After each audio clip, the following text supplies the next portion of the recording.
Assalamu alaikum, hope everybody's doing well. So today I'm going to show you how to create this stunning smoky eye look, Asian bridal style.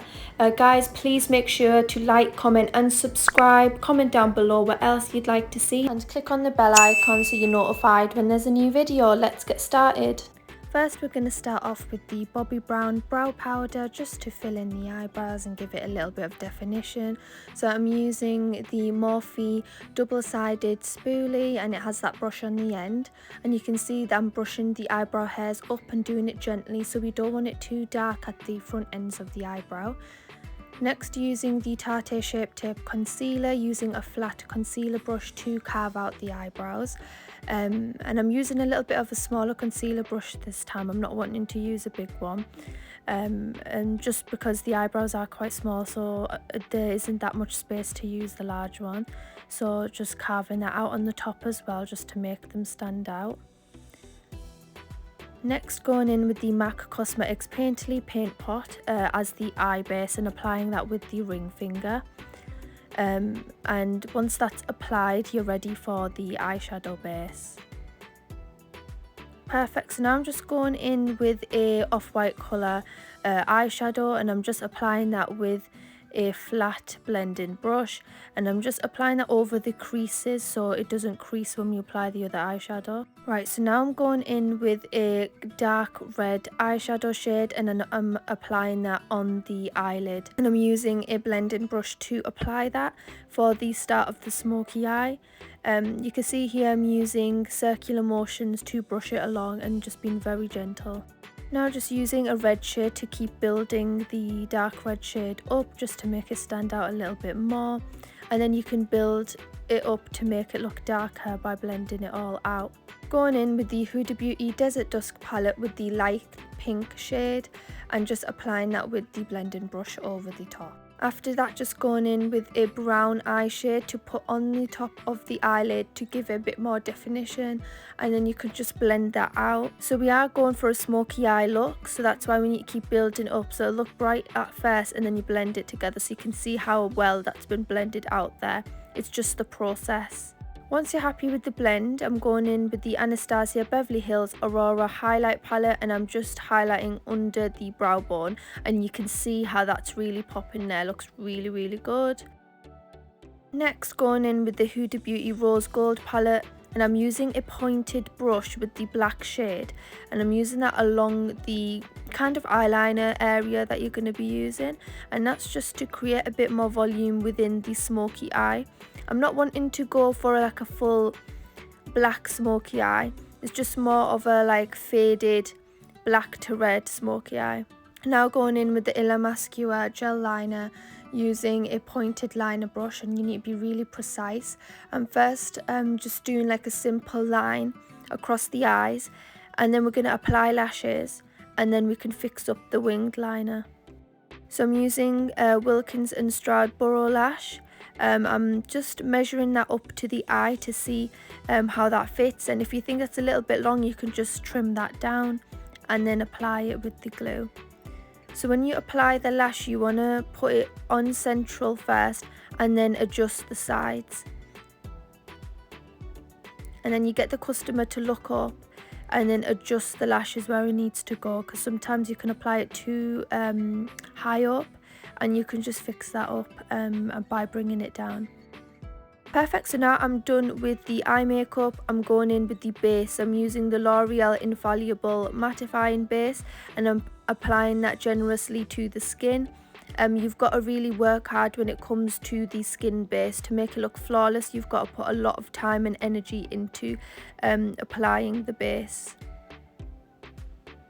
Next, going in with the NYX Cosmetics Colour Correcting Palette, and I'm using the orange shade with my ring finger, and I'm applying that over the mouth area, on the under eyes, and on the forehead if there's a little bit of discoloration, just so the skin is ready for when you do concealer and foundation. So this is very important to avoid like a grey looking foundation when you put the foundation on top. I'm using the Huda Beauty 4 Filter Foundation in the shade Toasted Coconut, and I'm applying that with a flat foundation brush, and I'm just roughly applying that there. And you can see how much good coverage this foundation has. It's one of my most favourite foundations. Huda Beauty did a really good formula, and I know this is a very popular foundation amongst a lot of beauty influencers. Going in with a wet beauty blender, and I'm blending that out, and you can see how flawless the base looks already, even though it's not even fully blended out yet. And with the foundation, you've really got to take your time. You can see here how nice it looks because I've been spending the time. You've got to spend about 5 minutes to blend that out with the beauty blender. And this is the setup for today. You can see all the crazy mess I have with the makeup and the hair kit out. We've been so busy because of wedding season, and we finally got the chance to record this video for you guys. Next, going in with the NYX Cosmetics pressed powder in the shade Nude Beige, and I'm just applying that over the top of the skin, just to make it a bit more smooth and to set the skin after the foundation. This is a really good formula and really affordable pressed powder, so I'd really recommend, if you wanted to not go for, if you're practicing, this is one of the best pressed powders out there. Next, going in with the MAC Cosmetics Studio Fix Concealer in the shade NC20, and I'm applying that generously under the eyes. And you can see how tiny I've got a little beauty blender here. I really love using this on the bottom of the eyes. This beauty blender, because it's so tiny, it can get into every single little crease. Next, going in with the Laura Mercier loose powder. This powder is absolutely amazing. It's really good for creasing.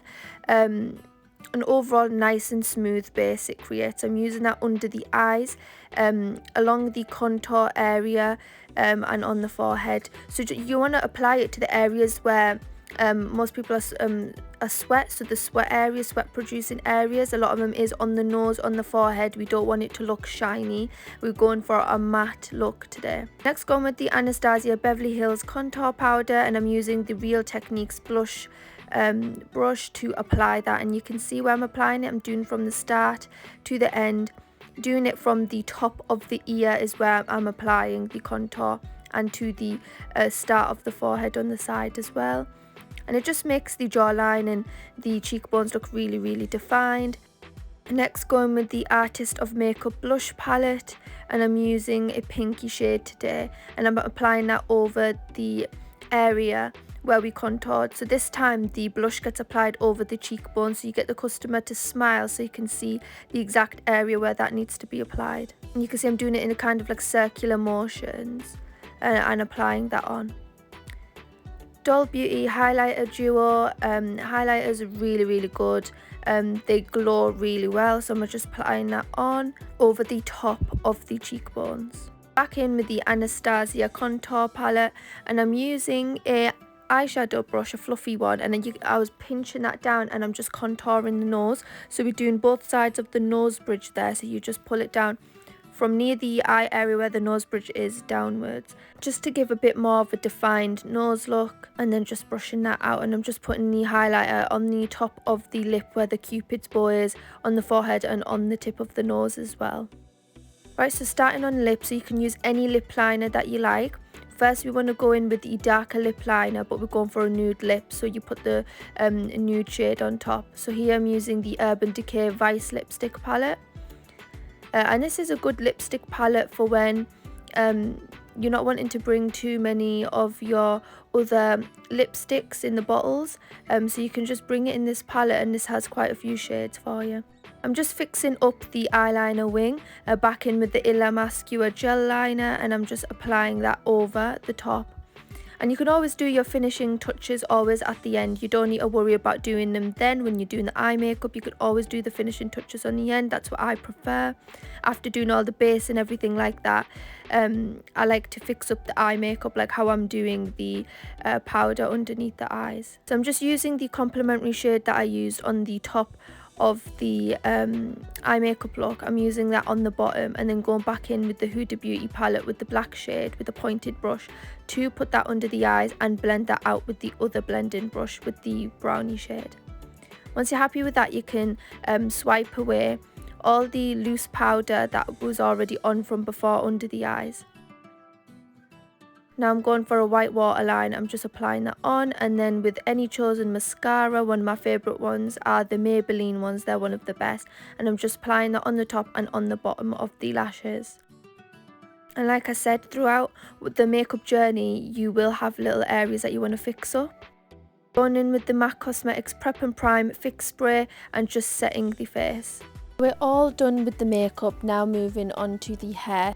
So I've parted the hair from past the ears backwards, so we just need to tie the back parting up into a ponytail. Then I'm adding the donut on top, some padding, so you just add padding in to make a bun, and I'm just using U-pins to put that in. Then using the ponytail, you can comb that out over the padding and then pin that together, and make sure to use hairspray to keep it secured and to keep the little hairs all neat and tidy. After that, I'm just fixing up the front parting that we did, so I'm keeping out some of the long bangs just to give a bit of volume to the face. And I'm just back combing the front parts to make it look a bit more volumized and just adjusting the hair to where it needs to go. Once that's done, I'm using the Plush Beauty curly hair extension, and I'm just wrapping that around and just pinning it in place to look like a kind of messy bun, a curly elegant style bun, and just pinning that together and adjusting it to where it needs to go. After that, just adding the tikka, so using a pin to pin that into the hair and adjusting that in the right place. You can use lash glue or double-sided tape to hold down the tikka so it doesn't move around. Chummer and pinning that in the right place to make sure it's not moving anywhere, so you always got to make sure it's nice and secure. Right guys, so I'm finished there. I hope you've learned quite a few things from this video. If there's anything else you need help with, please let me know. Please like, comment and subscribe.